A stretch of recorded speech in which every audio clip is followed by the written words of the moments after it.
What's good, culture? It's your boy Franco, and today we're going to be talking about a very touchy and complex subject involving the Travis Scott deaths at his concert.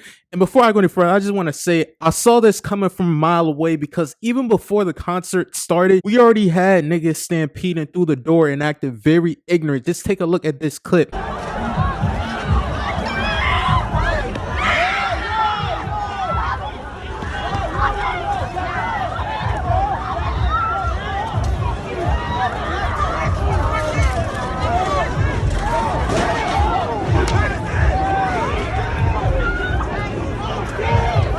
Not to mention the fact that Travis Scott's concerts, actually I would say all lit rappers' concerts in 2021 involve a lot of stupid people doing a lot of ignorant shit during the concert. So the average age of a Travis Scott fan is going to be somewhere between 16 and 24. They're young. I'm young. I understand you want to get lit at a concert, but when you have a group of young people congregating and they really don't give a F except for their ticket seats and about getting lit, we have situations like this. 8 people dead, 23 injured, close to 300 people hospitalized. And to make matters worse, when the hospital cars were actually trying to pull the people out that were injured and couldn't breathe, we had the ragers dancing on top of the hospital cars. Like, you can't make this up. And just when you thought it couldn't get any worse, the fans were actually chanting at Travis Scott to stop the show because the people were injured. Now,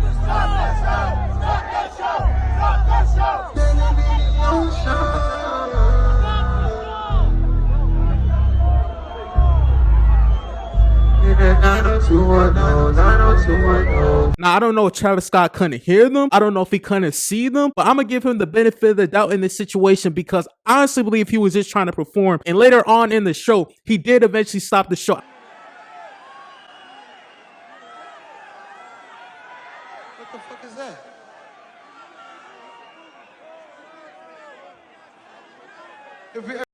I honestly don't think he saw them, but I'm not going to give him the benefit of the doubt in the fact that it took him close to 17 hours to issue a response, a statement, or apology after the fact that the 8 people had unfortunately lost their lives. Some people are going to argue that Travis Scott inadvertently killed those 8 people, while others are going to argue the fact that the venue and the systems in place to keep people safe during a concert is what actually killed those people. And I'm going to side more on the side it's more the venue's fault for not responding quickly and the crowd fault. Travis Scott did play a role, because those people wouldn't have lost their lives, unfortunately, if they were at his concert. But in the grand scheme of things, no artist wants fans to die at their concert, because it ruins their brand and it makes future bookings harder. It's as simple as that, man. But whether you believe Travis Scott is innocent or guilty in this, Travis Scott is definitely going to be facing some lawsuits. And if it gets even more serious, he might actually be facing manslaughter charges. I know it sounds crazy, but had those people not been at that concert, it would still be living today. But knowing how Travis Scott concerts are, 50,000 people in this arena alone, there had to be some type of legal contract binding on the concert ticket saying, hey, go to this concert at your risk, because we already know the history of Travis Scott concerts. Moving away from the legal implications of this case, at the time of me recording this, 1:43 p.m. Eastern time, TMZ reported that there was a guy randomly injecting people with drugs while at the concert. It's just a random guy trying to drug people, essentially. Now, I don't know how valid this claim is, but TMZ says that the person that reported this information to them is a key figure in Travis Scott's Astroworld, or has something to do with the venue as a whole. I'm going to take this with a grain of salt, as you should. But if this is true, this would actually make sense as to why these people couldn't actually move away from the actual stomping and getting stampeded while the concert was going on. Because if you're drugged out, it's going to be a lot harder. It's going to be a lot harder to move away from people trying to trample over you and taking a breather from the crowd. That's enough of me talking, though. This is a first-hand account of someone who was actually at the concert and witnessed what happened. And the way he describes it makes it seem very demonic, like there was some type of